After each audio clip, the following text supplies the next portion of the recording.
ஒரு காலத்தில் எனக்கு வந்து வியாபாரத்தில் ஒரு சுணக்கம் ஏற்படுது. இறங்கு முகத்தில் இருக்கோன்னு தெரிஞ்சு அதெல்லாம் சொல்லலை. நீ இறங்கத்தில் முகத்தில் இருக்கிற, நான் உனக்கு ஹெல்ப் பண்ணுறேன், இந்த வார்த்தையெல்லாம் கிடையாது.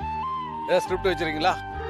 நல்ல கதை ஒன்று இருக்கு, சரி பாருங்க, வேலையை ஆரம்பிச்சிடும்.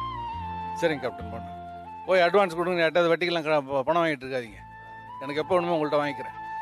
அப்படி ஆரம்பித்தது தான் நிறைஞ்ச மனசு. அவரோட பர்த்டே ஆகஸ்ட் 25 வந்திருக்கு.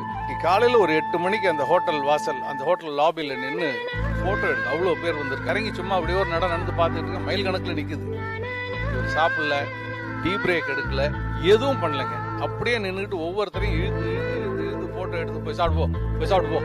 இதுதான் நைட் வரைக்கும் போச்சு. 12 மணி நேரம்லாம் ஒரு மனுஷன் நின்றுக்கிட்டு ஃபோட்டோவுக்கு போஸ்ட் கொடுக்குறதுங்கிறது என்னால் அது நானாக பார்த்தேன். அத்தனை பேருக்கும் நின்று இதெல்லாம் ஒரு பெரிய மனுஷன் அப்படிங்கிறது வந்து வேற என்ன சொல்ல முடியும்?